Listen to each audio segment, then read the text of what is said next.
നമസ്കാരം. സഹാരി റേസ് പ്ലസിൻ്റെ മറ്റൊരു ക്ലാസ്സിലേക്ക് ഏവർക്കും സ്വാഗതം. നമ്മൾ അസിസ്റ്റൻറ്റ് മോട്ടോർ വെഹിക്കിൾസ് ഇൻസ്പെക്ടറിൻ്റെ ഏറ്റവും പ്രധാനമായ ഒരു നിയമമാണ് നമ്മളിവിടെ പഠിക്കുവാനായിട്ട് പോകുന്നത്, ദ മോട്ടോർ വെഹിക്കിൾസ് ആക്ട് 1988. ഈ നിയമമില്ലാതെ ഈ ഒരു ഡിപ്പാർട്ട്മെൻറ്റിന് ഫങ്ഷൻ ചെയ്യാനും സാധിക്കില്ല. ഈ നിയമപ്രകാരമാണ് നമ്മുടെ ദൈനംദിനമായ കാര്യങ്ങളും നടന്നു പോകുന്നത്, അല്ലേ? വണ്ടി ഓട്ടിക്കുന്നവർ, അത് 2 വീലേഴ്സ് ആയാലും വീൽ എത്രയായാലും അവർക്കൊക്കെ ഈ നിയമം ബാധകമാണ്. മോട്ടോർ വെഹിക്കിൾസ് ആക്ട് എന്ന് പറയുന്നത് റോഡ് സേഫ്റ്റിയായിട്ട് ബന്ധപ്പെട്ട് ഈവൻ നടന്നു പോകുന്നവർക്കും ഈ നിയമം അവരെയും കൂടി ഇത് ബാധിക്കുന്നവരുമാണ്. പബ്ലിക് ട്രാൻസ്പോർട്ട് ഉപയോഗിക്കുന്നവർക്കും ഇത് ബാധിക്കും. അപ്പം എല്ലാവരെയും ബാധിക്കുന്ന ഈ നിയമം, അപ്പോൾ ഇത് എന്തുകൊണ്ടും അത്രയും കറക്റ്റായിട്ട് നമ്മൾ കൈകാര്യം ചെയ്യണം. ഒരു മോട്ടോർ വെഹിക്കിൾസ് ഇൻസ്പെക്ടർ എന്ന രീതിയിൽ നമ്മൾ എത്രത്തോളം ആ നിയമത്തിന് അത്രയും സ്ട്രോങ് ആയിരിക്കുന്നു, അത്രത്തോളം നമ്മുടെ ആ ഒരു പോസ്റ്റിൽ നമ്മുടെ ഡിമാൻഡിൽ നമ്മുടെ ഒരു സ്റ്റാൻഡ് എന്ന് പറഞ്ഞാൽ അത്രയും വലുതായിരിക്കും. അതുപോലെ തന്നെ പരീക്ഷയ്ക്കും ഇൻ്റർവ്യൂവിനും ഒക്കെ ഇതിൻ്റെ സംബന്ധമായിട്ട് നടക്കുമ്പോൾ ഈ ആക്ടിന് അത്രയും പ്രത്യേകതകളുമുണ്ട്. അപ്പോൾ അങ്ങനെ ഏറ്റവും പ്രധാനപ്പെട്ട സിലബസിനനുസൃതമായിട്ടുള്ള ആക്റ്റാണ് നമ്മളിവിടെ നോക്കുന്നത്. സിലബസിൽ പ്രധാനമായിട്ട് നമ്മൾ കാണാൻ സാധിക്കുന്നത് ഡെഫിനിഷൻസ് നോക്കണമെന്നും രജിസ്ട്രേഷൻ സംബന്ധിച്ച കാര്യം നോക്കണമെന്നും എൻഫോഴ്സ്മെൻറ്റ് സംബന്ധിച്ച കാര്യങ്ങൾ നോക്കണമെന്നൊക്കെയാണ് കാണുന്നത്. അതുകൂടാതെ തന്നെ അവസാനം PSC ഒരു ഡിസ്ക്ലൈമറും തരും, അല്ലേ? ഇത് നമ്മൾ സാധാരണയായി പാലിച്ചു പോകുന്ന സിലബസാണ്, എന്നാൽ ഇതിൻ്റെ പുറത്ത് നിന്നും വേണമെങ്കിൽ ചോദ്യങ്ങൾ ഇൻക്ലൂഡ് ചെയ്യാവുന്നതുമാണ് എന്ന് അവർ പറയാറുണ്ട്. അപ്പോൾ ആ കാര്യങ്ങളെല്ലാം മനസ്സിൽ വെച്ചുകൊണ്ട് തന്നെ നമുക്കിത് പ്രിപ്പയർ ചെയ്യേണ്ടത് ആവശ്യമാണ്. അപ്പോൾ സിലബസ് നമ്മൾ എന്തായാലും എൻ്റയർലി കവർ ചെയ്യുന്നു. പ്രധാനപ്പെട്ട കാര്യങ്ങളും അതോടൊപ്പം തന്നെ നമ്മൾ കവർ ചെയ്ത് പോവുകയും ചെയ്തു. അപ്പോൾ ഒട്ടും വൈകാതെ തന്നെ നമുക്ക് ക്ലാസ്സിലേക്ക് കടക്കാം.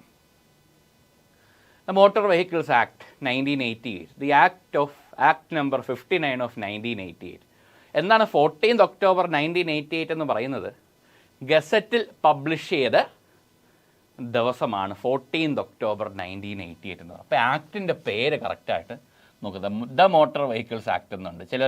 അതും ക്വസ്റ്റ്യൻ ആയിട്ട് വന്നിട്ടുണ്ട്. Motor vehicles act 1988, the motor vehicles act 1988. പിന്നെ ആക്ടിൻ്റെ നമ്പർ വേണമെങ്കിൽ ചോദിക്കാം, ആക്ട് നമ്പർ ഓഫ് 59 ഓഫ് 1988 എന്ന് വേണം, which is the act number. ഒരു പരീക്ഷയ്ക്ക് ഞാൻ കഴിഞ്ഞൊരു PSCയുടെ ഒരു പരീക്ഷയ്ക്ക് ഇവർ ആക്ട് നമ്പർ ചോദിച്ചൊരു ആക്ട്, ഈ നിയമത്തിൻ്റെ ആക്ടിൻ്റെ നമ്പർ, ആ വർഷത്തെ ആക്ടിൻ്റെ നമ്പർ എത്രയെന്ന് വരെ ചോദിച്ചിട്ടുണ്ട്.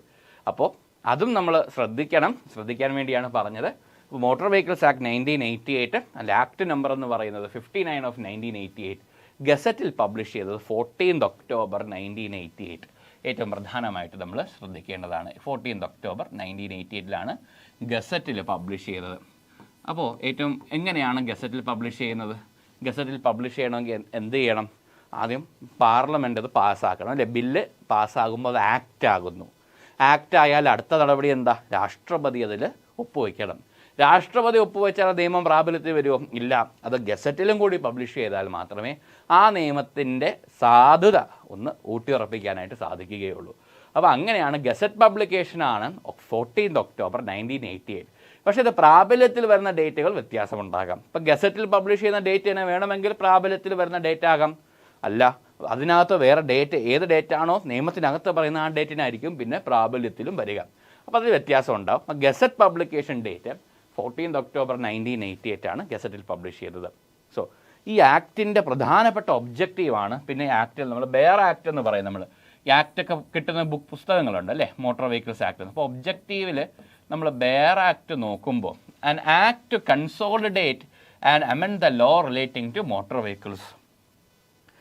മോട്ടോർ വെഹിക്കിൾസുമായിട്ട് ബന്ധപ്പെട്ട നിയമങ്ങൾ സമഗ്രമായത് അത് ഒരുമിച്ച് കൊണ്ടുവരികയും കാലാന്തരത്തിൽ, അല്ലേ, കാലാനുസൃതമായി ഭേദഗതികൾ കൊണ്ടുവരാനും വേണ്ടി നിർമ്മിക്കപ്പെട്ട ആക്റ്റാണ് മോട്ടോർ വെഹിക്കിൾസ് ആക്ട് എന്ന്. ഈ ആക്ടിൻ്റെ പ്രധാനപ്പെട്ട ഒബ്ജക്റ്റീവ് എന്ന് പറയുന്നത്, ഏതൊരു ആക്ടിൻ്റെയും പ്രധാനപ്പെട്ട ഹെഡിങ്ങിൽ ടൈറ്റിൽ കഴിഞ്ഞിട്ട് താഴെ എന്തിനാണ് ആക്ട് എന്നൊരു ലൈൻ ഉണ്ടാകും. ചിലതൊരു 5 ലൈൻ ഉണ്ടാകും, ചിലത് ഇത്രയും പറയുള്ളൂ. ഇതും നമ്മൾ അറിഞ്ഞിരിക്കണം. What is objective, the objective of the act. അത് പല കാര്യങ്ങളും, ഇപ്പം മറ്റു protect citizens from road accidents എന്നൊക്കെ പറയും. പക്ഷേ ഈ ഒരു സെൻറ്റൻസ് അവിടെ കിടപ്പുണ്ട് എങ്കിൽ ദ ആക്ടിൻ്റെ ഒബ്ജക്റ്റീവ് എന്ന് കിടക്കുന്നതിൽ ഒബ്ജക്റ്റീവ് ക്ലോസ് എന്ന് പറയും.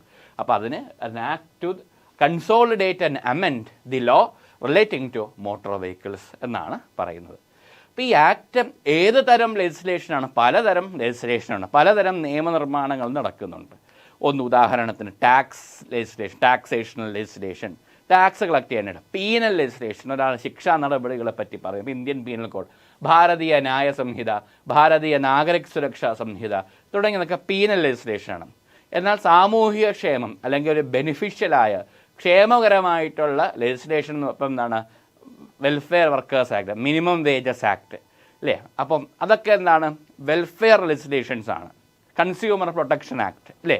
അപ്പം അതുപോലൊരു നിയമമാണ്, ബെനിഫിഷ്യൽ ആൻഡ് വെൽഫെയർ ലെജിസ്ലേഷനാണ് മോട്ടോർ വെഹിക്കിൾസ് ആക്ട് എന്ന് പറയുന്നത്. ബെനിഫിഷ്യൽ ആൻഡ് വെൽഫെയർ ലെജിസ്ലേഷനാണ് ഈ ആക്ടിൻ്റെ ഉദ്ദേശം എന്ന് പറയുന്നത്.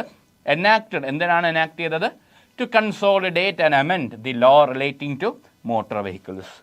When a law is enacted to consolidate and amend the law, the legislature not only takes into consideration the law as it is, as it had then been existing, but also the law which was prevailing thereto. അപ്പോൾ to act, enacted to consolidate and amend എന്ന് പറയുമ്പോൾ എന്താണ്, ആ നിയമനിർമ്മാണ സഭ ഉദ്ദേശിച്ചത്, ഈ ഒരു നിയമം കൊണ്ടുവരുമ്പോൾ ആ നിയമത്തിൻ്റെ പിറകിലുള്ള ഉദ്ദേശം ഏറ്റവും ഇമ്പോർട്ടൻ്റ് ആണ് അല്ലേ.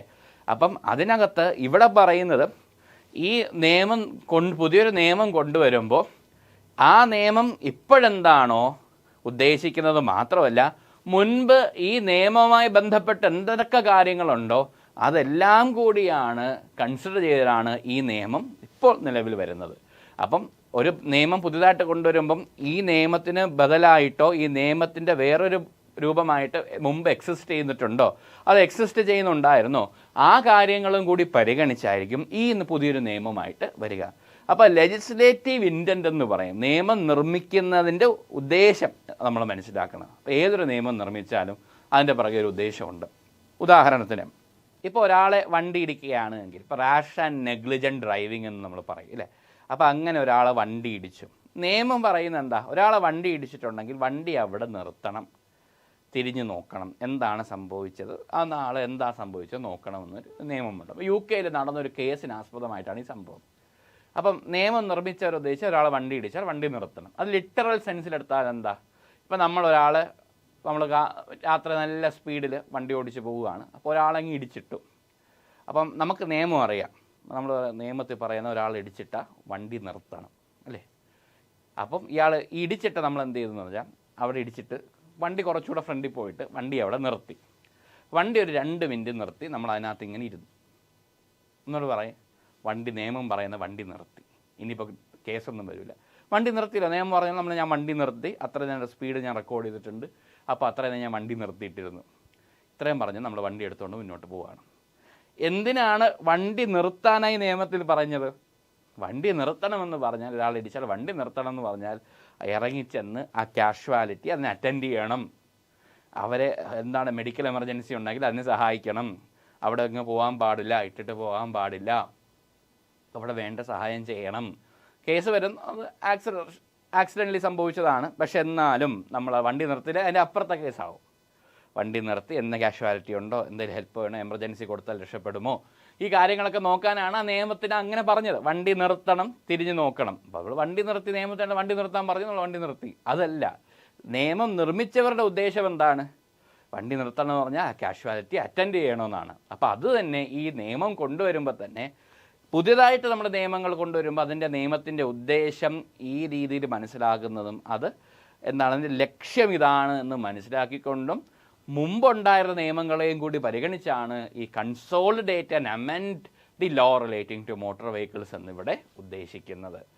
അതാണ് ഏറ്റവും പ്രധാനമായിട്ട് Nirgama versus United India Insurance Company Limited എന്ന കേസിൽ പ്രധാനമായിട്ടും പറയുന്നത്. ഓക്കെ, ഈ നേരത്തെ പറഞ്ഞ ആ ഒരു ലെജിസ്ലേറ്റീവ് ഇൻറ്റൻറ്റിനെ പറ്റി പറഞ്ഞ കേസാണ് നിർഗമ വേഴ്സസ് യുണൈറ്റഡ് ഇന്ത്യ ഇൻഷുറൻസ്. അറിയാൽ എന്തുകൊണ്ടായിരിക്കും ഇൻഷുറൻസ് കമ്പനി കേസിൽ വരുന്നത്? നമുക്ക് മോട്ടോർ ആക്സിഡൻറ്റ് ക്ലെയിം അല്ലേ, നമ്മൾ ഫയൽ ചെയ്യുന്നത് മോട്ടോർ ആക്സിഡൻറ്റ് ക്ലെയിം ട്രൈബ്യൂണലിലാണ് അല്ലേ. അപ്പോൾ അവർ ഇൻഷുർഡ് ആണ് എങ്കിൽ കമ്പനി പൈസ അടച്ചാൽ മതി. അപ്പോൾ അതിൽ കോടതി എല്ലാം കൂടി കാൽക്കുലേറ്റ് ചെയ്തിട്ട് കോടതി പറയും ഇത്ര രൂപയാണ് എന്ന് പറയും. അതിൽ സാറ്റിസ്ഫൈ ചെയ്യുന്നതല്ല. ഇപ്പം നമ്മൾ വാദിച്ചിട്ടുണ്ട്, ഇപ്പോൾ യുണൈറ്റഡ് ഇന്ത്യ ഇൻഷുറൻസിന് വേണ്ടിയൊക്കെ കേസ് ഞാൻ ലീഗലി റെപ്രസെൻറ്റ് ചെയ്തിട്ടുണ്ട്, ഇവർക്കൊക്കെ വേണ്ടി ഇൻഷുറൻസ് കമ്പനിക്കൊക്കെ ആ ഒരു സമയത്ത്. അപ്പോൾ നമുക്കറിയാം ഈ പറയുന്ന പോലെ ഇപ്പോൾ നമുക്ക് അവരാവശ്യപ്പെടുന്ന തുക തന്നെ കോടതി കൊടുക്കണമെന്നില്ല. ചിലത് അത്രയും ജെനുവിൻ കേസസ് ആണെങ്കിൽ കൊടുക്കും, ചില നമ്മൾ പറയും ഇത് ശരിക്കും ഉള്ളതല്ല, വേറെ ഒരു ഫോർജറി ഒക്കെ നടന്നിട്ടുള്ളതാണ് ഈ ഹാജരാക്കിയ ഡോക്യുമെൻറ്റ്സിൽ, അങ്ങനെയാണെങ്കിൽ അത് കുറയും. ചിലവർക്കത് കിട്ടില്ല. അപ്പം എന്തായാലും കോടതി ചെയ്യുന്നതെന്ന് പറഞ്ഞാൽ എല്ലാവർക്കും അറ്റ് ദ മാക്സിമം ഇൻഷുറൻസ് ഈ കോമ്പൻസേഷൻ ലഭിക്കാനായിട്ടാണ് കോടതിയും എല്ലാം നിയമമൊക്കെ അവരെ സപ്പോർട്ട് ചെയ്യുന്നത്. കാരണം അത് വേണം അല്ലേ, നമുക്ക് ഒരിക്കലും അതിനെ എഴുതി തള്ളാനായിട്ട് സാധിക്കുകയില്ല. അപ്പം അങ്ങനെയുള്ള സമയങ്ങളിൽ അപ്പോൾ ഇൻഷുറൻസ് കമ്പനി ആയിരിക്കും മിക്കതും ഒരു ഓപ്പോസിറ്റ് പാർട്ടിയായിട്ട് കേസിൽ വരിക. അപ്പോൾ ഇത് പോയത് സുപ്രീം കോടതിയിൽ ഇതിനെ ചാലഞ്ച് ചെയ്തിട്ടാണ് ഈ പറയുന്ന ഒരു ലെജിസ്ലേറ്റീവ് ഇൻറ്റൻറ്റ് ഇങ്ങനെയാണ് വ്യാഖ്യാനിക്കേണ്ടത് എന്നൊക്കെ പറഞ്ഞു വന്ന ഒരു കാര്യമാണ് ഈ കേസിൽ പറഞ്ഞത്. കേസ് കാണാതെ പഠിക്കണമെന്നില്ല, ആ പറഞ്ഞ കാര്യം പറഞ്ഞു എന്നേ ഉള്ളൂ. Okay.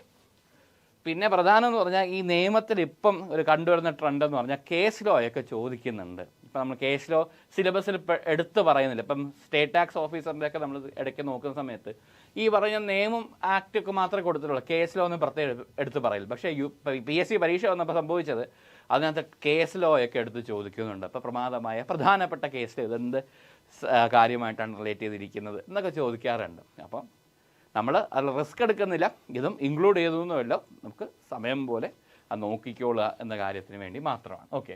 But it's A comprehensive enactment. Motor vehicles act is A comprehensive enactment in respect to various matters relating to traffic safety on the roads and minimization of road accident. ഇത് രണ്ടാമത് സബ്ബായിട്ട് വരുന്ന ഒബ്ജക്റ്റീവ്സ് ആണ്. States objects and reason എന്ന് പറഞ്ഞ് രണ്ടാമതായി വരുന്നൊരു കാര്യമാണ്. പ്രധാനമായിട്ടും നേരത്തെ consolidated amend the law relating to motor vehicles. പിന്നെ ഈ പറയുന്ന കാര്യങ്ങളുണ്ട്. ഈ ആക്ടിന് നിലവിൽ വന്നത് ഗസറ്റിൽ വന്ന ഡേറ്റ് നമുക്ക് ഓർമ്മയുണ്ടല്ലോ, 14 ഒക്ടോബർ എന്ന് കണ്ടു. ഈ ആക്ട് പ്രാബല്യത്തിൽ വന്നത് ദ ഡേറ്റ് ഓഫ് എൻഫോഴ്സ്മെൻറ്റ് എന്ന് പറയുന്നത് കെയിം ഇൻറ്റു ഫോഴ്സ് അല്ലെങ്കിൽ എൻഫോഴ്സ്മെൻറ്റ് ഡേറ്റ്. ഇപ്പം എല്ലായിടത്തും എൻഫോഴ്സ്മെൻറ്റ് ഉണ്ടല്ലോ അല്ലേ. എൻഫോഴ്സ്മെൻറ്റ് ഡേറ്റ് എന്ന് പറയുന്നത് 1 ജൂലൈ 1989. 1 ജൂലൈ 1989 ഈ നിയമം പ്രാബല്യത്തിൽ വന്നത്. അപ്പോൾ 1988 ആക്ട് നിലവിൽ വരുന്നത് 1 ജൂലൈ 1989 1989. എങ്ങനെ ആ ദിവസം പ്രാബല്യത്തിൽ വരുന്ന ദിവസം കൊടുത്തത്? By a notification SO number, notification serial number 368E, dated notification dated 22 May 1989 gazette of India extra ordinary ഗസറ്റിൽ part 2 section 3 1989 gazette of India extra ordinary part 2 section 3 clause 2 നോക്കിയാൽ നമുക്ക് കാണാൻ സാധിക്കും നോട്ടിഫിക്കേഷൻ. അതിലാണ് പ്രധാനപ്പെട്ട ഗവൺമെൻറ് എക്സ്ട്രാ ഓർഡിനറി നോട്ടിഫിക്കേഷൻസ് പെട്ടെന്ന് ഓരോ കാര്യങ്ങൾ ഇറക്കണമെങ്കിൽ ഒരു നോട്ടിഫിക്കേഷനായിട്ടാണ് കൊണ്ടുവരുന്നത് അല്ലേ. അപ്പോൾ ആ നോട്ടിഫിക്കേഷനെ സംബന്ധിച്ച കാര്യങ്ങൾ ഇവിടെ പ്രധാനമായിട്ടും ആ നോട്ടിഫിക്കേഷൻ ആണ് 22 May 1989 ഈ നമ്പർ എന്താണ് 368 ക്ലോസ് E പ്രകാരമുള്ള നോട്ടിഫിക്കേഷൻ അനുസരിച്ചാണ് 1 ജൂലൈ 1989 എന്ന ഡേറ്റ്, ഈ നിയമം പ്രാബല്യത്തിൽ വരാനുള്ള ഡേറ്റ് എന്ന് പറഞ്ഞത്. നിങ്ങൾ ഇത്രയും കാര്യം നോക്കിയാൽ മതി, ഇത് ചോദിക്കൂല. ഇത് റെഫറൻസ് ആണ്. നിങ്ങൾക്കിത് പരിശോധിക്കണമെങ്കിൽ ഈ പറയുന്ന ഈ ഒരു ഗസറ്റിൽ നോക്കിയാൽ മതി എന്നാണ് പറയുന്നത്. അപ്പോൾ ആക്ട് നിലവിൽ വന്നത് ഏറ്റവും ഇമ്പോർട്ടൻ്റ്, അത് എന്തായാലും നിങ്ങൾ അറിഞ്ഞിരിക്കണം അല്ലേ. അത് 1 ജൂലൈ 1989. നോട്ടിഫിക്കേഷൻ വന്ന ഡേറ്റ്, എൻഫോഴ്സ്മെൻറ്റ് ഡേറ്റ് വന്ന നോട്ടിഫിക്കേഷൻ ഡേറ്റ് എന്നാണ് ചോദിക്കുകയാണെങ്കിൽ 22 May 1989. പിന്നെ ആ notification number 368E dated 22 May. ഇതും ഒന്ന് നോക്കിയിരിക്കുന്നത് നന്നായിരിക്കും. ഇനി ഇതിന് മുമ്പുള്ള ഈ നിയമത്തിൻ്റെ പ്രത്യേകത എന്ന് പറയുന്നത്, ഇതിന് മുമ്പ് 2 നിയമങ്ങൾ എക്സിസ്റ്റ് ചെയ്തു. മുമ്പ് 1914 ഒരു നിയമം ഉണ്ടായിരുന്നു, മോട്ടോർ വെഹിക്കിൾസ് ആക്ട്. അന്നേ നിയമമുണ്ട്. കേരളത്തിലെ ആദ്യത്തെ നടന്ന റോഡ് ആക്സിഡൻറ്റ് നടന്നത് 1919 1920 ആണ്. അത് കായംകുളം, നങ്ങ്യാർകുളങ്ങര, ഹരിപ്പാട് ആ ഒരു റൂട്ടിലാണ് ഒരു ആക്സിഡൻറ്റ്, ഒരു കാർ ആക്സിഡൻറ്റ് നടന്നതെന്നാണ് ഞാൻ കേട്ടൊരറിവ്. നിങ്ങളത് ചെക്ക് ചെയ്തോളൂ. അപ്പം അന്നേ ഈ നിയമമുണ്ട് 1914 തന്നെ. ഇപ്പം അന്ന് ഇവിടെ ഇന്ത്യയിലേക്ക് വരുമ്പോൾ ബുള്ളോ കാർട്ടും കാറൊക്കെ അന്നേ ഇവിടെ ഉണ്ട്. അത് പ്രബലരായ റൂളേഴ്സിൻ്റെയൊക്കെ കയ്യിലാണിത് പ്രധാനമായിട്ട് ഉണ്ടായിരുന്നത്. സ്റ്റീം എഞ്ചിനൊക്കെ അതിന് മുമ്പേ വന്നുവല്ലോ അല്ലേ. അപ്പം ഇത് ആദ്യ നിയമം എന്ന് പറയുന്നത് മോട്ടോർ വെഹിക്കിൾസ് ആക്ട് 1914. പിന്നെ അത് മാറി 1939 സ്വാതന്ത്ര്യം കിട്ടിയ ശേഷം 1939 നിയമം തന്നെയാണ് നമ്മൾ ഫോളോ ചെയ്തുകൊണ്ടിരുന്നത്. പക്ഷേ കാലാനുസൃതമായി വണ്ടികളുടെ മാറ്റം വന്നു, പല പല പുതിയ പുതിയ വണ്ടികൾ വന്നു. എപ്പോഴാണെങ്കിലോ യൂബർ ഇല്ല ഇൻ്റർമീഡിയറി ഇങ്ങനെ കുറേ കാര്യങ്ങൾ മോഡിഫിക്കേഷൻ്റെ കാര്യമൊക്കെ ഇടയ്ക്ക് പറയുന്നുണ്ടായിരുന്നു. അപ്പോൾ ഇതൊക്കെ വരുമ്പോൾ കാലാനുസൃതത്തിൽ നിയമം മാറിയില്ലെങ്കിൽ പിന്നെ ഇവിടെ എല്ലാം തോന്നിയ പോലെയായിരിക്കും വണ്ടികളൊക്കെ പോകുക അല്ലേ. അപ്പോൾ അതുകൊണ്ട് ഈ പഴയ നിയമങ്ങൾ ഇതിനെ ഭേദഗതി വരുത്തിയാണ് 914 നിയമത്തിൻ്റെ ഭേദഗതി 939 എന്താണ് ഭേദഗതിയും കൂടി ചെയ്തിട്ടാണ് 1988 ഈ ഒരു നിയമം വരുന്നത്. അപ്പോൾ ഈ ആക്ടിന് തൊട്ട് മുമ്പുണ്ടായിരുന്ന നിയമങ്ങൾ 939 അതിന് മുമ്പുള്ളത് 1914 വരുന്നത്. ഈ ആക്ടിനകത്ത് പ്രധാനമായി എന്തൊക്കെയാണ് ഉള്ളത്? ട്രാഫിക് റെഗുലേഷൻസിനെ സംബന്ധിച്ച കാര്യം, വെഹിക്കിൾ രജിസ്ട്രേഷനെ സംബന്ധിച്ച കാര്യം, ഇൻഷുറൻസിനെ സംബന്ധിച്ച കാര്യം, പെർമിറ്റ് കൺട്രോൾസിനെ സംബന്ധിച്ച കാര്യം, പെനാൽറ്റീസിനെ സംബന്ധിച്ച് പെനാൽറ്റി എത്രയാണ്, പെർമിറ്റ് കൺട്രോൾ എങ്ങനെയാണ് പെർമിറ്റ് കൊടുക്കുന്നത്, ഇൻഷുറൻസിനെ സംബന്ധിച്ചിട്ട് ഇൻഷുർഡ് വെഹിക്കിൾ എന്താണ്, വെഹിക്കിൾ രജിസ്ട്രേഷൻ എങ്ങനെയാണ് ചെയ്യേണ്ടത്, ട്രാഫിക് റെഗുലേഷൻ തുടങ്ങിയ കാര്യങ്ങളൊക്കെ നമുക്ക് കാണാനായിട്ട് സാധിക്കും. Okay, the act of 1988 was enacted to address several critical issues in road transport management അല്ലേ. റോഡ് ട്രാൻസ്പോർട്ട് മാനേജ്മെൻറ്റ് ബന്ധപ്പെട്ട് സെവറൽ ഇഷ്യൂസ് ആണ് ഇതുമായിട്ട് ബന്ധപ്പെട്ടിരുന്നത് 1988. അതെന്തൊക്കെയാണ് നോക്കൂ. ലൈസൻസിങ് റിഫോംസ്, ലൈസൻസിങ് സംബന്ധിച്ച കാര്യം അല്ലേ. ഇപ്പോൾ നമുക്ക് ലൈസൻസ് എടുക്കുന്നതിൽ വ്യത്യാസം ഉണ്ടല്ലോ. പണ്ട് നമ്മൾ ഇല്ലേ H അല്ലേ, പണ്ട് നമ്മൾ H8 ഒക്കെ എടുക്കുമായിരുന്നു പണ്ട്. അല്ലെങ്കിൽ ജസ്റ്റ് ഒന്ന് ഓട്ടിച്ച് കാണിച്ചാൽ മതിയാകും, പിന്നെ അതിൽ മാറ്റമൊക്കെ വരും അല്ലേ. പിന്നെ മാറ്റം വന്നു, ഇപ്പം ക്യാമറയൊക്കെ വെച്ച് കറക്റ്റായിട്ടാണ് എടുക്കുന്നത്. നിങ്ങൾ തന്നെ പോയിട്ടുണ്ടോ അല്ലേ, ഡ്രൈവിംഗ് സ്കൂളിലൊക്കെ എടുത്തുള്ള സമയത്ത് നമ്മളിങ്ങനെ H എടുക്കുമ്പോൾ അവിടെ ഓരോ സിഗ്നൽ എവിടെ തിരിയണം ഇല്ലേ. നമ്മുടെ ഡ്രൈവിംഗ് സ്കൂളിൽ ആശാമാർ തന്നെ അവരിങ്ങനെ ഒരു സാധനങ്ങളൊക്കെ നമുക്ക് ചീറ്റ് കോഡൊക്കെ പറഞ്ഞിട്ടുണ്ടാകും. അപ്പം അത് വെച്ച് നമ്മൾ കുറേ ഒരു ലൈസൻസ് ഒക്കെ എടുത്തവരുണ്ട്. പിന്നെ അല്ലാതെ ഇന്ന് ലൈസൻസ് ടെസ്റ്റിന് പോകുന്ന മുമ്പേ മണ്ണി തന്നായിട്ട് ഓടിക്കാൻ അറിയുന്നവരൊക്കെ ഉണ്ട് അല്ലേ. അപ്പോൾ ലൈസൻസിങ് റിഫോംസ് ഒക്കെ ഇനി അങ്ങോട്ട് ലൈസൻസിങ് റിഫോംസ് വേണം, അതിൻ്റെതായ കാര്യങ്ങൾക്ക് വേണ്ടി നിയമത്തിനകത്ത് പറയുന്നുണ്ട്. പിന്നെ എന്താണ് അതിനിപ്പോൾ വണ്ടിക്ക് ലൈസൻസ് റിഫോംസ്, വണ്ടി അത്രയും പ്രോപ്പറാണോ, അപ്ഡേറ്റഡ് ആണോ, പൊല്യൂഷൻ ഫ്രീ സർട്ടിഫിക്കറ്റ് ഉണ്ടോ, ഈ കാര്യങ്ങളൊക്കെ നോക്കും. സേഫ്റ്റി ആൻഡ് എൻവയോൺമെൻറ്റൽ പ്രൊട്ടക്ഷൻ അല്ലേ, road safety by regulating transit of hazardous or explosive materials, enforcing strict pollution control measures. Even ഈ പെട്രോളൊക്കെ കൊണ്ടുവന്ന ലോറി കണ്ടില്ലേ ഇല്ല, ഗ്യാസും അതൊക്കെ കൊണ്ടുപോകുമ്പോൾ അത് ഒരു നിശ്ചിത സ്പീഡിൽ മാത്രമേ അതിങ്ങനെ പോകാൻ സാധിക്കുകയുള്ളൂ, അങ്ങനെ പോകാവുള്ളൂ. അതിന് സ്പീഡ് കൂടുകയോ അല്ലെ ഓവർടേക്ക് ചെയ്യുകയോ അല്ലെ എന്തെങ്കിലും ചെറിയ സ്പാർക്ക് വന്നാൽ അല്ല ലീക്കേജ് വന്നാൽ പിന്നെ ആകെ പ്രശ്നമാണ്. അപ്പോൾ സേഫ്റ്റി, റോഡിൽ സേഫ്റ്റി എൻവയോൺമെൻറ്റ് എന്ന് പറയുന്നത് ഈ പറയുന്ന പോലെ ട്രാൻസിറ്റ് ഹസാർഡസ് എക്സ്പ്ലോസീവ് മെറ്റീരിയൽസ് കൊണ്ടുപോകുമ്പോൾ അത്രയും ശ്രദ്ധയോടുകൂടി കൊണ്ടുപോകണമെന്ന്. പിന്നെ അവിടെ പൊല്യൂഷൻ കൺട്രോൾ മെഷേഴ്സിൻ്റെ ഭാഗമായിട്ട് ഉണ്ടാകും. പിന്നെ ട്രാഫിക് ആൻഡ് ഫ്ലീറ്റ് മാനേജ്മെൻറ്റ് അല്ലെ, managing the exponential growth of both private and commercial vehicles across the country. Traffic and fleet management ഇഷ്ടം പോലെ വണ്ടികളാണ് അല്ലേ. ഇപ്പോൾ നിങ്ങൾ മഹാരാഷ്ട്രയിലോ മുംബൈയിലൊക്കെ പോയി കഴിഞ്ഞാൽ നമുക്കറിയാം 1-2 കിലോമീറ്ററൊക്കെ ഒന്ന് കടന്ന് കിട്ടാൻ തന്നെ എത്രയോ ഒരു മണിക്കൂർ 1.5 മണിക്കൂറൊക്കെ നമ്മൾ ട്രാഫിക്കിൽ കിടക്കും വണ്ടി എടുത്തിട്ടുണ്ടെങ്കിൽ.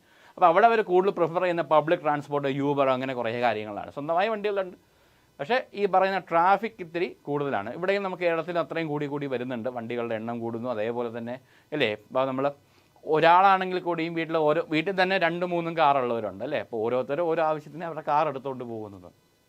അപ്പോൾ അങ്ങനെ വരുമ്പോൾ അത്രയും വണ്ടി കൂടുമ്പോൾ ആ ട്രാഫിക് മാനേജ്മെൻറ്റ് വരുമ്പോൾ എന്താണ്, റോഡിൻ്റെ വീതി കൂട്ടണം. അപ്പോൾ അതിന് സ്ഥലം ഏറ്റെടുക്കുന്നതിനെ സംബന്ധിച്ച കാര്യങ്ങളൊക്കെ ഉണ്ടാവും.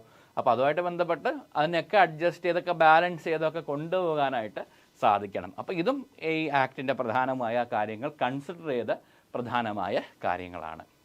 പിന്നെ എൻഹാൻസ്ഡ് വിക്ടിം കോമ്പൻസേഷൻ. ഇപ്പോൾ ഈ പറഞ്ഞ റോഡ് ആക്സിഡൻറ്റ് സംഭവിച്ചു കഴിഞ്ഞാൽ ഹിറ്റ് ആൻഡ് റൺ ആക്സിഡൻ്റ് ആണെങ്കിൽ എന്താണ്, ഈ വണ്ടി ഇടിച്ചിട്ട് അവിടെ നിർത്താതെ പോയതും പിന്നെ അങ്ങനെ വണ്ടി ഇടികൊണ്ട് വണ്ടിയുടെ ആഘാതം കൊണ്ടുള്ള ട്രോമ ഇതിനൊക്കെ ആയിട്ട് അവരുടെ ജോലിക്ക് പോകാതിരിക്കുമ്പോൾ അപ്പോഴുണ്ടാകുന്ന നഷ്ടങ്ങൾ അല്ലേ, നഷ്ടകഷ്ടങ്ങളൊക്കെ ഉണ്ട് എങ്കിൽ അതിനെയൊക്കെ അഡ്രസ്സ് ചെയ്തിട്ടൊരു കോമ്പൻസേഷൻ, നഷ്ടപരിഹാരം നൽകുന്നതിനെ സംബന്ധിച്ചുള്ള അത് എൻഹാൻസ് ചെയ്തിട്ടുള്ള കാര്യങ്ങൾ 1988 ആക്ടിലുണ്ട്. Legal accessibility, removing the statutory time limits for traffic accident victims to file compensation claim. ഇപ്പോൾ നമുക്കൊരു ആക്സിഡൻറ്റ് നടന്നു, നമ്മൾ ആക്സിഡൻറ്റ് നടന്നിട്ട് ഒരു വർഷം 1.5 വർഷമൊക്കെ കഴിഞ്ഞിട്ട് ഇനി പയ്യെ ഫയൽ ചെയ്യാം, കയ്യിൽ പൈസ തീരുമ്പോൾ ഇനിയിപ്പം നിങ്ങൾ ഫയൽ ചെയ്യാം എന്ന് പറഞ്ഞ് നമുക്ക് ഫയൽ ചെയ്യാൻ പറ്റില്ലായിരുന്നു മുമ്പ് നിയമത്തിൽ. അത് ഈ പറയുന്ന ഇത്രയും ടൈം ലിമിറ്റ് വെച്ചിട്ടുണ്ട്, ഇത്ര ടൈം ലിമിറ്റിനുള്ളിൽ ഫയൽ ചെയ്യാമെന്നുണ്ടായിരുന്നു. പക്ഷേ അത് ഈ ഒരു നിയമത്തിൽ അതില്ല, ടൈം ലിമിറ്റ് ഇല്ല എന്ന് കാണാം. സ്റ്റാറ്റ്യൂട്ടറി ടൈം ലിമിറ്റ് ഇല്ല, എന്നാൽ റീസണബിളായിട്ട് നമ്മൾ ഫയൽ ചെയ്യണമെന്നാണ് പറയുന്നത്. കാരണം അത് ഇത്രയും വർഷം കഴിയുമ്പോൾ നമുക്ക് കിട്ടുന്ന കോമ്പൻസേഷൻ്റെ അളവ് അത് കുറയുവാനായിട്ട് സാധ്യതയുണ്ട്. അത് കോടതിയിലൊക്കെ നമ്മൾ പോകുമ്പോൾ. അപ്പോൾ എത്രയും പെട്ടെന്ന് തന്നെ അതിൻ്റെ പ്രൊസീജിയേഴ്സ് നടത്തുകയാണെങ്കിൽ, സർട്ടിഫിക്കറ്റ്സ് കറക്റ്റ് ഹാജരാക്കുകയാണെങ്കിൽ എത്രയും പെട്ടെന്ന് തന്നെ കോമ്പൻസേഷൻ നമുക്ക് അലോട്ട് ചെയ്ത് കിട്ടും. അതാണ് ലീഗൽ ആക്സസിബിലിറ്റി. ഇപ്പം സ്റ്റാറ്റ്യൂട്ടറി ടൈം എല്ലാവർക്കും അത് ഫയൽ ചെയ്ത് അവർക്ക് ഏറ്റവും സിമ്പിളായ പ്രൊസീഡിങ്സിലൂടെ തന്നെ നടക്കും. പിന്നെയുള്ളത് to improve and enforce stricter road safety. അത് എന്താണ് ഈ കർശനമായ റോഡ് സുരക്ഷ, റോഡിലെ അതിലെ കാര്യങ്ങളൊക്കെ അത് കറക്റ്റായിട്ട് എൻഫോഴ്സ് ചെയ്യാനായിട്ട് 1988 ആക്റ്റിൽ തന്നെ അതിൽ കുറച്ച് പ്രശ്നങ്ങളുണ്ടെന്ന് ഗവൺമെൻറ് ഓഫ് ഇന്ത്യക്ക് മനസ്സിലായി. ഈ നിയമം കൊണ്ടുവരുന്ന പാർലമെൻറ്റാണ്. അപ്പോൾ അതിൻ്റെ എക്സിക്യൂട്ടീവ് കാര്യങ്ങളൊക്കെ നോക്കുന്നത് ഗവൺമെൻറ് ഓഫ് ഇന്ത്യയാണ്. അപ്പോൾ ഗവൺമെൻറ് ഓഫ് ഇന്ത്യ എന്ത് ചെയ്തു, ഈ ഒരു കുറച്ചുകൂടി റോഡ് സുരക്ഷ കുറച്ചുകൂടി കർശനമാക്കുവാനായിട്ട് എന്താണ് ഈ പറയുന്ന പോലെ സ്റ്റേറ്റ് ട്രാൻസ്പോർട്ട് മിനിസ്റ്റേഴ്സിൻ്റെയൊക്കെ ഒരു യോഗത്തിൽ അവർ പുതിയൊരു ബില്ല് ഇൻട്രൊഡ്യൂസ് ചെയ്യാണ്. Motor vehicles amendment bill 1988 act. ആ ഒരു ആക്ട് അത് അമെൻഡ് ചെയ്യണമെന്ന് പറഞ്ഞ് അന്ന് അതെന്ത് ചെയ്തു, ഇത് പുതിയ 2019 ഒരു പുതിയ നിയമം ഭേദഗതിയിലോടുകൂടി ഒരു മോട്ടോർ വെഹിക്കിൾസിൽ പുതിയൊരു നിയമം, പുതിയ കാര്യങ്ങൾ ആഡ് ചെയ്തുകൊണ്ട് ആ ഭേദഗതികൾ അവതരിപ്പിച്ചു. ആരാണ് അവതരിപ്പിച്ചത്? ഇമ്പോർട്ടൻ്റ് ആണ്, ചോദിക്കാം. അപ്പോൾ 2019 road transport minister of road transport and highways അദ്ദേഹമായിരിക്കും പാർലമെൻറ്റിലെ ഈ ബില്ലുകൾ അതാത് മന്ത്രാലയത്തിൻ്റെ കീഴിലുള്ള സബ്ജക്ട് മാറ്റേഴ്സ് അവതരിപ്പിക്കുന്നത്. അതായത് കേന്ദ്രമന്ത്രിമാരായിരിക്കും എപ്പോഴും. പക്ഷേ വിരളമായിട്ടായിരിക്കും പ്രൈവറ്റ് പേഴ്സൺസൊക്കെ അല്ലാത്ത എം പിമാരൊക്കെ അത് അവതരിപ്പിക്കുന്നത്.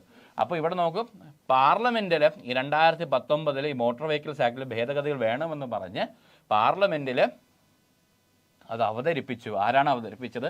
നിതിൻ ഗഡ്കരിയാണ് അല്ലേ, നമ്മുടെ minister for road transport and highways അല്ലേ. ഇലക്ഷനൊക്കെ നിൽക്കാൻ ഒരു പോസ്റ്ററിൻ്റെ ഒന്നിൻ്റെ ആവശ്യമില്ല, പുള്ളി നിൽക്കുന്നു. പുള്ളി കാരണം ആ വർക്ക് എഫിഷ്യൻ്റായിട്ട് അദ്ദേഹം അത് ചെയ്യുന്നുണ്ട്.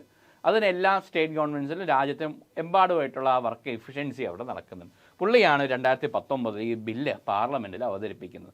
അതിനകത്ത് പ്രധാനമായി ടാർഗറ്റഡ് ഏരിയാസ് എന്ന് പറഞ്ഞത് ലൈസൻസിങ്ങുമായിട്ട് ബന്ധപ്പെട്ട് വെഹിക്കിൾ പെർമിറ്റ്, മാനുഫാക്ചറിങ് സ്റ്റാൻഡേർഡ്സ്, വണ്ടിയുടെ modification, manufacturing standards, enhanced penalty, traffic വയലേഷനൊക്കെ അത്രയും എമൗണ്ട് കൊടുക്കും. നോക്കൂ, ഈ നമ്മൾ കോമ്പൻസേഷൻ കൊടുക്കുന്ന സ്റ്റേറ്റാണ്, ഇൻഷുറൻസ് കമ്പനി കൊടുക്കുന്ന ഇതൊക്കെ നമ്മളായ ടാക്സ് കൊടുക്കുന്ന പൈസയാണ് അല്ലേ. അപ്പോൾ അത് അവർ കോമ്പൻസേഷനായിട്ട് കൊടുക്കുമ്പോൾ തിരിച്ചും അതേപോലെ റവന്യൂ ജനറേറ്റ് ചെയ്യണമെങ്കിൽ ട്രാഫിക് വയലേഷൻസിനും അത്രയും ഭീമമായ കോമ്പൻസേഷൻസ് ഇൻട്രൊഡ്യൂസ് ചെയ്യണം. അപ്പോൾ അതും 2019 ട്രാഫിക് വയലേഷൻ്റെ തുക അല്ലേ. ഇപ്പോൾ ഹെൽമെറ്റ് വയ്ക്കാതെ പോയാലുള്ള സംഭവം നമുക്കറിയാം.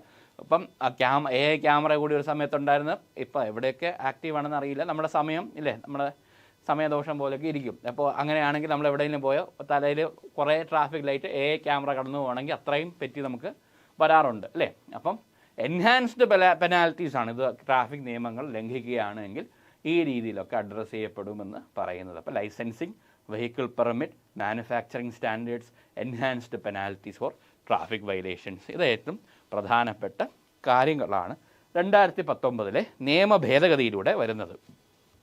അപ്പോൾ 1988 നിയമം അത് 2019 മാറ്റങ്ങളോടുകൂടിയാണ് ഇപ്പം നിലനിൽക്കുന്നത്. 2019 കുറേ മാറ്റം ആ ആക്റ്റിലുള്ള കുറേ മാറ്റങ്ങൾ ആ ആക്റ്റിൽ സംഭവിച്ചിട്ടുണ്ട്. അപ്പോൾ ഈ അമെൻമെൻറ്റ് ജൂലൈ 15, 2019 പാർലമെൻറ്റിൽ അവതരിപ്പിച്ച ഈ ബില്ല് നിലവിൽ വന്നത്, ഈ ഈ ഭേദഗതികളെല്ലാം എൻഫോഴ്സബിൾ ആയത് സെപ്റ്റംബർ 1, 2019 ഈ നിയമം ഭേദഗതികളോടുകൂടി ആക്റ്റീവ് ആകുന്നത്. പ്രാബല്യത്തിൽ വന്നു 2019 ഭേദഗതികൾ പ്രാബല്യത്തിൽ വരുന്നത് സെപ്റ്റംബർ 1, 2019. മോട്ടോർ വെഹിക്കിൾസ് ആക്ട് 988 നിലവിൽ വന്നത് പ്രാബല്യത്തിൽ വന്നത് ജൂലൈ 1, 1989. ഗസറ്റിൽ പബ്ലിഷ് ചെയ്തത് 14 ഒക്ടോബർ 1988 ഇല്ലേ. അപ്പം 2019 ഭേദഗതികൾ പ്രാബല്യത്തിൽ വന്നത് സെപ്റ്റംബർ 1, 2019. സെപ്റ്റംബർ 1, 2019, 1/9/2019. ഇപ്പോൾ ഈ ഡേറ്റൊക്കെ ഏറ്റവും ഇമ്പോർട്ടൻ്റ് ആയ കാര്യങ്ങളാണ്, നോക്കണം. ഓക്കെ, പ്രസിഡൻറ്റിൻ്റെ അനുമതിയോടുകൂടി ഇത് പ്രാബല്യത്തിൽ വരികയാണ്. ഇനി ആക്ടിനെ നമുക്കൊന്ന് എന്താണ് ഈ ആക്ടിലുള്ളതെന്ന് കുറച്ച് കാര്യങ്ങൾ നമുക്കൊന്ന് ശ്രദ്ധിക്കാം. ഈ ആക്ട് 988 ആക്ട് ഈ ഭേദഗതികളോട് ഉൾപ്പെടെ 2019 ഭേദഗതികളോടുകൂടി നമ്മൾ നോക്കുകയാണ് എങ്കിൽ 14 ചാപ്റ്റേഴ്സാണ് ഉള്ളത്. 14 ചാപ്റ്റേഴ്സ് ഉണ്ട്, 217 സെക്ഷൻസ് ഉണ്ട്, 2 ഷെഡ്യൂളുണ്ട്. അതിൽ രണ്ടാമത്തെ ഷെഡ്യൂൾ ഒമിറ്റ് ചെയ്തു, ഇത് എടുത്ത് കളഞ്ഞിട്ടുണ്ട് കേട്ടോ. അപ്പം 14 ചാപ്റ്റേഴ്സ്, 217 സെക്ഷൻസ്, 2 ഷെഡ്യൂൾസാണ്. ഇതിനകത്ത് പ്രധാനമായിട്ടും റോഡ് ട്രാൻസ്പോർട്ട് വെഹിക്കിൾസിൻ്റെ എല്ലാ ആസ്പെക്റ്റും നോക്കും. Driving licence, traffic regulations, insurance എല്ലാം നോക്കും. അപ്പം ഇനി ആക്റ്റിൽ എത്ര ചാപ്റ്റേഴ്സ് ഉണ്ട്? 14 ചാപ്റ്റേഴ്സ് ഉണ്ട്. അതും ചോദിക്കാം, എത്ര ചാപ്റ്റേഴ്സ് ഉണ്ട്? 14 ചാപ്റ്റേഴ്സ് ഉണ്ട്. എത്ര സെക്ഷൻ ഉണ്ട്? 217 സെക്ഷൻസ് ഉണ്ട്. 2 ഷെഡ്യൂളുണ്ട്. രണ്ടാമത്തെ ഷെഡ്യൂൾ ഒമിറ്റഡ് ആണ് 2019 ആക്ട് പ്രകാരം. അത് എടുത്ത് മാറ്റി എന്നാണ് കാണുന്നത്. ഇനി ആക്ടിൻ്റെ ഓവർവ്യൂ നോക്കാം. ചാപ്റ്റേഴ്സ് ഏതൊക്കെയാണെന്ന് നോക്കാം. ആക്ട് ഇന്ന് 14 ചാപ്റ്റേഴ്സ് ആയിട്ടാണ് തിരിച്ചിരിക്കുന്നത്. ചാപ്റ്റർ 1 എന്ന് പറഞ്ഞാൽ പ്രിലിമിനറി ആയ കാര്യങ്ങൾ. ഈ ആക്ടിൻ്റെ പേര്, എവിടെയൊക്കെയാണ് ഇത് ബാധിച്ചിട്ടുള്ളത്, എവിടെയൊക്കെയാണ് ഇത് കവർ ചെയ്യുന്നത്, ഏതൊക്കെ പ്രദേശത്താണ് ഇത് ബാധിക്കുക. മുമ്പത്തെ നിയമങ്ങൾ ശ്രദ്ധിച്ചിട്ടുണ്ടോ? This act is applicable to whole of India except Jammu and Kashmir എന്നാണ് എപ്പോഴും കണ്ടുകൊണ്ടിരുന്നത് അല്ലേ. 2019 Jammu Kashmir reorganisation, abrogation of article 370 അല്ലേ, അതെടുത്ത് 370 എടുത്ത് കളഞ്ഞ ശേഷം ജമ്മു കാശ്മീറും ഇന്ത്യയുടെ ഇൻറ്റഗ്രൽ പാർട്ടായിട്ട് തന്നെ നിലനിൽക്കുകയും, അപ്പോൾ അങ്ങനെ വരുമ്പോൾ ഈ നിയമം ഹോൾ ഓഫ് ഇന്ത്യ എല്ലാ സംസ്ഥാനങ്ങൾക്കും ഈ നിയമം ആപ്ലിക്കബിൾ ആണ് എന്ന കാര്യങ്ങളൊക്കെ ചാപ്റ്റർ 1 ഒബ്ജക്റ്റീവ്, ടൈറ്റിൽ, എവിടെയൊക്കെയാണ് ആപ്ലിക്കബിലിറ്റി ഒക്കെ ഉള്ളത്, പിന്നെ ഡെഫിനിഷനൊക്കെ ചാപ്റ്റർ 1 കവർ ചെയ്യുന്നത്. Okay. Chapter 2 licensing of drivers of motor vehicles, licensing strategy, licensing പ്രൊസീജിയേഴ്സിനെ സംബന്ധിച്ച് പറയുന്നതാണ് ചാപ്റ്റർ 2. എന്തൊക്കെ ചാപ്റ്ററിൽ ഏതൊക്കെയാണ് എന്ന് അറിഞ്ഞിരിക്കുക നല്ലതായിരിക്കും. അപ്പോൾ നമുക്ക് പെട്ടെന്നൊരു ആൻസർ കണക്ട് ചെയ്യണമെങ്കിൽ നമ്മളിങ്ങനെ ശ്രദ്ധിച്ച് ഈ പ്രൊവിഷൻ ഇവിടെ ആയിരിക്കും മാക്സിമം പറയുന്നത്. അപ്പോൾ അതിനകത്ത് എത്രയൊക്കെ സെക്ഷൻസ് ഉണ്ടാവും, ആ കാര്യങ്ങളൊക്കെ നോക്കുന്നത് നന്നായിരിക്കും. പിന്നെ ചാപ്റ്റർ 3 വരുന്നത് licensing of conductors of stage carriages എന്ന് പറഞ്ഞിട്ട് എന്നാണ് കണ്ടക്ടേഴ്സ്. ഇത് പറയുന്നത് ലൈസൻസിങ് അല്ല, സ്റ്റേറ്റ് കാരിയേജസിൻ്റെയൊക്കെ ഭാഗമായിട്ടുള്ള അവരുടെ ലൈസൻസിങ്ങിനെ സംബന്ധിച്ച കാര്യമാണ് ചാപ്റ്റർ 3 പറയുന്നത്. ഇവിടെ സെക്ഷൻസ് വരുന്നത് സെക്ഷൻസ് ആണ്. ഇങ്ങനെ ഇടുമ്പോൾ 1 to 2B വരും. ഇവിടെ ചാപ്റ്റർ 2 സെക്ഷൻസ് വരുന്നത് സെക്ഷൻ 3 to 28 വരെയുള്ള സെക്ഷൻസ് കവർ ചെയ്യും. ചാപ്റ്റർ 3 29 സെക്ഷൻസ് 29 to 38 വരെയുള്ളതാണ് ഉള്ളത്. ചാപ്റ്റർ 4 എന്ന് പറയുന്നത് പ്രധാനപ്പെട്ട ഒരു ആർട്ടിക്കിളാണ്. ചാപ്റ്റർ 4 എന്ന് പ്രധാനപ്പെട്ട ചാപ്റ്റേഴ്സാണ്. രജിസ്ട്രേഷൻ ഓഫ് മോട്ടോർ വെഹിക്കിൾസ് ആണ് ഏറ്റവും ഇമ്പോർട്ടൻ്റ് ആയ ചാപ്റ്ററാണ്.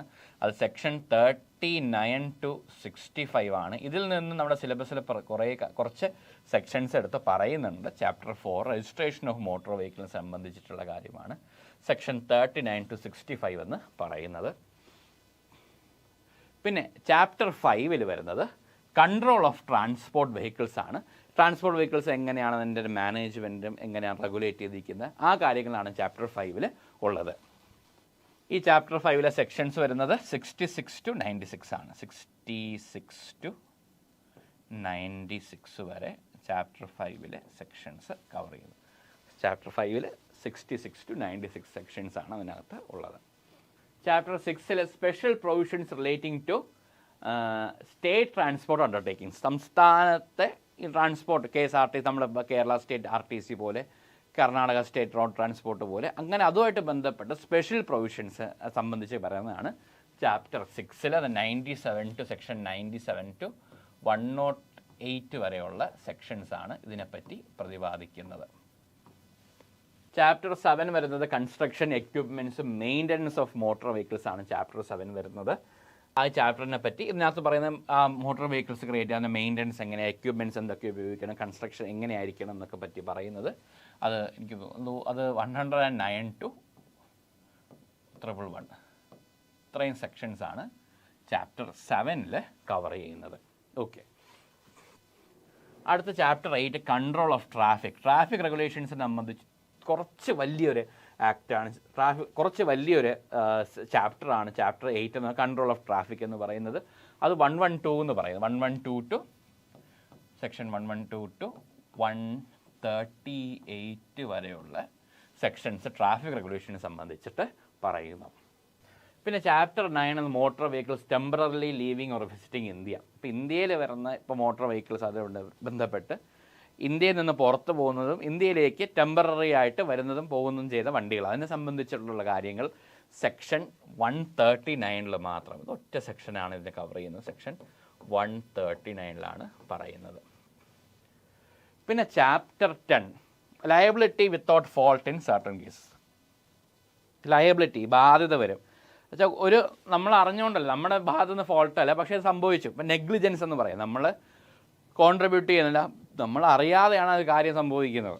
അപ്പോൾ അത് ഫോൾട്ട് ഇൻ സർട്ടൺ കേസസ് വരുമ്പോൾ without fault, liability without fault എന്ന്. അപ്പോൾ ഫോൾട്ട് ഇല്ലാതെ ഉള്ള ബാധ്യത സംബന്ധിച്ച് പറയുന്നത് സെക്ഷൻ 140 to 144. പക്ഷേ ഈ chapter section 10 has been omitted. ഇത് ഒമിറ്റ് ചെയ്യപ്പെട്ടു. നിങ്ങൾ ബെയർ ആക്ട് നോക്കുകയാണെങ്കിൽ ഇങ്ങനെ കാണും, ഇങ്ങനെ വെട്ടിയിട്ടുണ്ടാകും.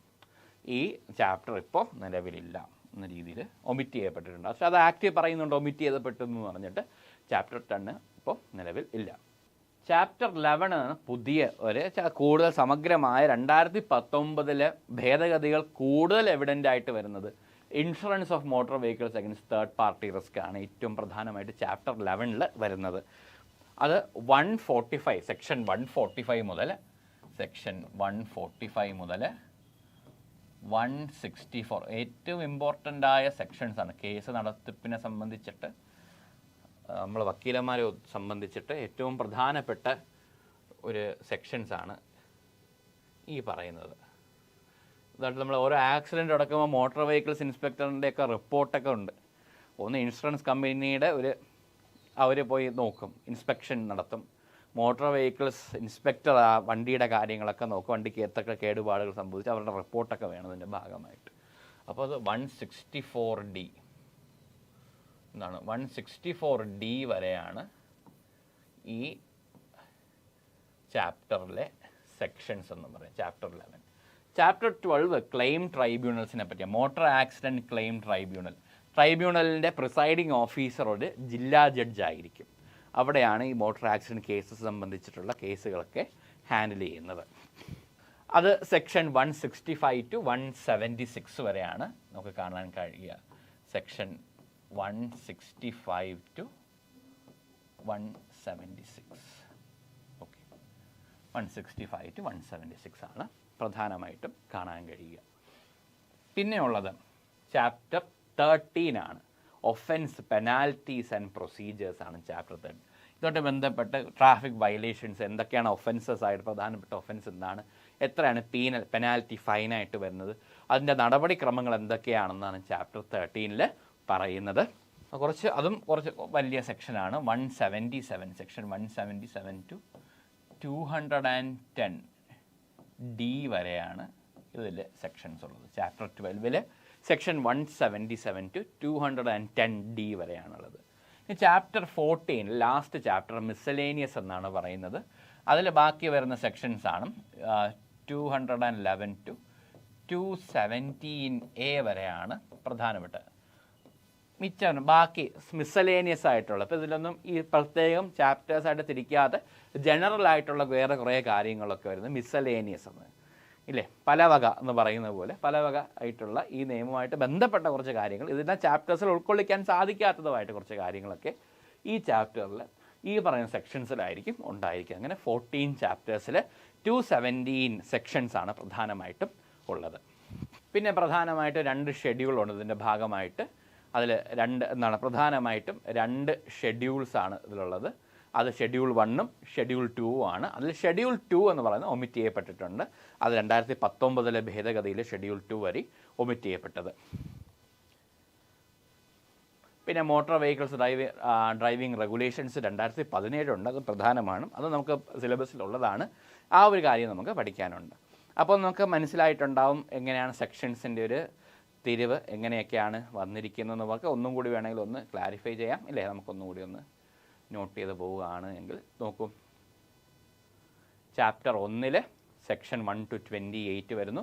ചാപ്റ്റർ 2 ലൈസൻസിങ് ആണ്. ചാപ്റ്റർ 1 പ്രിലിമിനറി ഡെഫിനിഷൻസ് ഒക്കെ പറയുന്നത് ചാപ്റ്റർ 1 ഡെഫിനിഷൻസ് ഇവിടെ വരും. അതിൽ 1 മുതൽ 2B വരെയാണ് സെക്ഷൻസ്. 1 മുതൽ 2B ആണ്, അത് 2B വരെയാണ് സെക്ഷൻസ് വരുന്നത്. Chapter 2 licensing of drivers, motor vehicles licensing section 3 തൊട്ട് 28 വരെ. Chapter 3 licensing of conductors of stage carriages എന്ന് പറഞ്ഞിട്ടുള്ള പ്രൊവിഷൻസ് ആണ് 29 മുതൽ 38 വരെ. ചാപ്റ്റർ 4 പ്രധാനമായും രജിസ്ട്രേഷൻസ് ഓഫ് മോട്ടോർ വെഹിക്കിൾസ് സംബന്ധിച്ച് പറയുന്നത് 39 മുതൽ 65 വരെ. പിന്നെ ചാപ്റ്റർ 5 കൺട്രോൾ ഓഫ് ട്രാൻസ്പോർട്ട് വെഹിക്കിൾസിനെ കൺട്രോൾ അതിൻ്റെ റെഗുലേഷൻസിനെ സംബന്ധിച്ച് പറയുന്നത് സെക്ഷൻ 66 to 96 ആണ് ചാപ്റ്റർ 5 വരുന്നത്. പിന്നെ ഏറ്റവും പ്രധാനമായ ചാപ്റ്റർ 6 എന്താണ് ഈ പറയുക സ്റ്റേറ്റ് ട്രാൻസ്പോർട്ട് അണ്ടർടേക്കിങ്സ് വരുന്നത് സെക്ഷൻ 97 to 108. പിന്നെ construction equipment maintenance of motor vehicles 109, 111. പിന്നെ വരുന്നത് എന്താ ചാപ്റ്റർ 8 കൺട്രോൾ ഓഫ് ട്രാഫിക്. 8ൻ്റെ പണി നോക്കുമ്പോൾ എന്താണ് 8ൻ്റെ പണി നമുക്ക് കിട്ടുന്ന ട്രാഫിക്കിൽ ഇരിക്കുമ്പോഴാണല്ലോ. അപ്പോൾ അങ്ങനെ വേണമെങ്കിൽ കണക്ട് ചെയ്യാം. ചാപ്റ്റർ 8 എന്ന് പറഞ്ഞാൽ കൺട്രോൾ ഓഫ് ട്രാഫിക് 112, 138. പിന്നെ എന്നാ ചാപ്റ്റർ 9 എന്ന് പറയുന്നത് വണ്ടി വിസിറ്റ് ചെയ്യുന്നതും പുറത്ത് പോകുന്നതും വരികയും പോവുകയും വരത്ത് പോക്കുള്ള വണ്ടികളെ സംബന്ധിച്ച് സെക്ഷൻ 139 എന്താണ് ഈ പറയുന്ന പോലെ ചാപ്റ്റർ 9 പറയുന്നത്. ഒറ്റ സെക്ഷനേ ഉള്ളൂ. ചാപ്റ്റർ 10 എന്ത് ചെയ്തു? ഒമിറ്റ് ചെയ്തു. എന്തായിരുന്നു അത് വേണം ചോദിക്കുക. എന്തായിരുന്നു അത്? Liability without fault in certain cases എന്നായിരുന്നു അറിയപ്പെട്ടിരുന്നത്. സെക്ഷൻ 140, 144 ആണ്, പക്ഷെ അത് ഒമിറ്റ് ചെയ്യപ്പെട്ടു. ചാപ്റ്റർ 11 ഇൻഷുറൻസിനെ സംബന്ധിച്ചിട്ട കാര്യങ്ങൾ, മോട്ടോർ വെഹിക്കിൾസ് തേർഡ് പാർട്ടി റിസ്ക്കുമായിട്ട് ബന്ധപ്പെട്ട് ഇൻഷുറൻസിനെ സംബന്ധിച്ച കാര്യങ്ങൾ പറയുന്നത്. ചാപ്റ്റർ 12 എന്ന് പറയുന്ന ക്ലെയിം ട്രൈബ്യൂണൽസ് ആണ്. ഇതിൽ സെക്ഷൻ 163 ആണ് ഷെഡ്യൂൾ 2 കൊണ്ടുവച്ചത്. പക്ഷേ അത് പിന്നെ എൻ്റെ ഇതെടുത്ത് മാറ്റുകയാണ് ചെയ്തത് കേട്ടോ. Chapter 12 claim tribunal, motor accident claim ട്രൈബ്യൂണൽസിനെ പറ്റിയാണ് പറയുന്നത്. MACT കോടതികളെന്ന് പറയുന്നത് അല്ലേ. പിന്നെ വരുന്നത് ചാപ്റ്റർ അത് കഴിഞ്ഞിട്ട് കോടതിയുടെ അടുത്ത് വന്ന കോടതിയിൽ നിന്നാണ് പോകുന്ന ഒഫൻസ്, പെനാൽറ്റി, പ്രൊസീജിയർ, ഈ കാര്യങ്ങളാണ് അടുത്ത ചാപ്റ്ററിൽ വരുന്നത്. ഇപ്പോൾ ഇൻഷുറൻസുമായിട്ട് ബന്ധപ്പെട്ട തർക്കം ചാപ്റ്റർ 11 വരുന്നു. തർക്കം വരുമ്പോൾ നമ്മളവിടെ പോകും, കോടതിയിൽ പോകണം, ക്ലെയിം ട്രൈബ്യൂണലിൽ പോകുന്നു. ട്രൈബ്യൂണലിൽ പോകുമ്പോൾ അവിടെ പെനാൽറ്റി കൊടുക്കണം, ഒഫൻസ് കൊടുക്കണം, കോടതിയാണ് ശിക്ഷ വിധിക്കുന്നത്. അപ്പോൾ ഒഫൻസ്, പെനാൽറ്റി, പ്രൊസീജിയർ. പിന്നെ ഉള്ളത് ലാസ്റ്റ് അല്ലേ ചാപ്റ്ററാണ് മിസ്സലേനിയസ്, പല വക കാര്യങ്ങളും അതുമായിട്ട് ബന്ധപ്പെട്ട കാര്യങ്ങൾ ചാപ്റ്റർ 14. ഇപ്പോൾ 11 to 14 നമുക്ക് കണക്ട് ചെയ്യാം, 8 നമുക്ക് കണക്ട് ചെയ്യാം, വരത്ത് പോക്ക് 9 നമുക്ക് കണക്ട് ചെയ്യാം. അപ്പം ബാക്കി നമുക്ക് അഡ്ജസ്റ്റ് ചെയ്തൊന്ന് പഠിച്ചാൽ 4 നമ്മൾ എന്തായാലും പഠിക്കും. Registration of chapter 4 registration of the വെഹിക്കിൾസിനെ പറ്റി പഠിക്കും. പിന്നെ ബാക്കി നമ്മളൊന്ന് ഓർത്തിരുന്നാൽ മതി. ബാക്കി ഇത് നമ്മളിങ്ങനെ കണക്ട് ചെയ്താൽ അതിൻ്റെ സീക്വൻസ് നമുക്ക് കറക്റ്റായിട്ട് കിട്ടുകയും ചെയ്യും. ഇനി സെക്ഷൻസിനെ സംബന്ധിച്ച് പറയുമ്പോൾ പറഞ്ഞല്ലോ 217 സെക്ഷൻസ് ആണുള്ളത്. പിന്നെ അത് സെക്ഷൻ ഹൈലൈറ്റ് ഏറ്റവും പ്രധാനമായിട്ട് ഓർക്കാനായിട്ട് പിന്നെ നമുക്ക് section 3 to 28 driver licensing, 39 to 65 vehicle registration, 112 to 130 എന്താണ് 8ന് വേണ്ടി traffic regulation safety, 177 to 210B offence and penalties അല്ലേ. അപ്പം അത് കഴിഞ്ഞ് എന്താണ് ഈ പറയുന്ന ഇൻഷുറൻസ് കഴിഞ്ഞാൽ പിന്നെ കോടതി. 10ാം ചാപ്റ്റർ എടുത്ത് കളഞ്ഞു, 10 ഇല്ല. അപ്പോൾ 11 ഇൻഷുറൻസ്. അതിനുശേഷം ട്രൈബ്യൂണലിൽ പോകുന്നു. ട്രൈബ്യൂണലിൽ ഒഫൻസ്, പെനാൽറ്റിയും 12 പറയുന്നു. പിന്നെ അല്ലേ അത് കഴിഞ്ഞിട്ട് ബാക്കിയായിട്ടുള്ള കാര്യങ്ങൾ പറയുന്നു. അപ്പം ഇൻഷുറൻസുമായിട്ട് ബന്ധപ്പെട്ട കാര്യം ചാപ്റ്റർ 11, 12 ക്ലെയിം ട്രൈബ്യൂണൽ, 13 ഒഫൻസും പെനാൽറ്റി, 14 മിസലേനിയസ്. കറക്റ്റ് അല്ലേ. അപ്പം ഈ പ്രധാനപ്പെട്ട ഹൈലൈറ്റ്സും ഒന്ന് നോട്ട് ചെയ്ത് വയ്ക്കുക. ഷെഡ്യൂൾസ് ഞാൻ പറഞ്ഞു, രണ്ട് ഷെഡ്യൂളുണ്ട്. First schedule provides forms and details for the registration marks assign to different states. Forms and details, registration മാർക്കിനുകളെ സംബന്ധിച്ചുള്ള അതിൻ്റെ ഫോമും ഡീറ്റെയിൽസ് എന്തൊക്കെയാണ് ചെയ്യേണ്ടത്, ഏതൊക്കെ ഫോമാണ് അവർ കൊടുക്കേണ്ടത് സംബന്ധിച്ച കാര്യങ്ങളാണ് ഫസ്റ്റ് ഷെഡ്യൂളിൽ പറയുന്നത്. Second schedule deals with compensation of third party injuries or death. ആ സെക്ഷൻ 63 വലിയൊരു സെക്ഷൻ ആയിരുന്നേ, അത് പിന്നെ ഒമിറ്റ് ചെയ്തിട്ട് അതെടുത്ത് കളഞ്ഞിട്ടാണ് ചാപ്റ്റർ 11 അത് വലിയ സമഗ്രമായിട്ട് ഇൻക്ലൂഡ് ചെയ്തത്. 163 ആയിരുന്നു മുമ്പ്. അപ്പോൾ deals with compensation for third party injuries or death അത് ഒമിറ്റ് ചെയ്തു, അത് എടുത്ത് കളയുക. 2019 ഭേദഗതിയിൽ ഈ സെക്കൻഡ് ഷെഡ്യൂൾ ഒമിറ്റ് ചെയ്യപ്പെട്ടു. അപ്പോൾ ഇങ്ങനെ കട്ട് ചെയ്തിടും, ഇങ്ങനെ ഒമിറ്റഡ് എന്നാണ് പറയുന്നത്. അപ്പോൾ ഒമിറ്റ് ചെയ്യപ്പെട്ടു. അപ്പോൾ ഇത്രയുമാണ് പ്രധാനമായിട്ടും ചാപ്റ്ററിൻ്റെ ഒരു ഓവർവ്യൂ, അല്ലെങ്കിൽ മോട്ടോർ വെഹിക്കിൾസ് ആക്ടിൻ്റെ ഒരു ഓവർവ്യൂ എന്ന് പറയുന്നത്. തുടർന്നുള്ള കാര്യങ്ങൾ നമുക്ക് അടുത്ത ക്ലാസ്സിൽ കാണാം. അതുവരെ എല്ലാവർക്കും thank you so much. Thank you.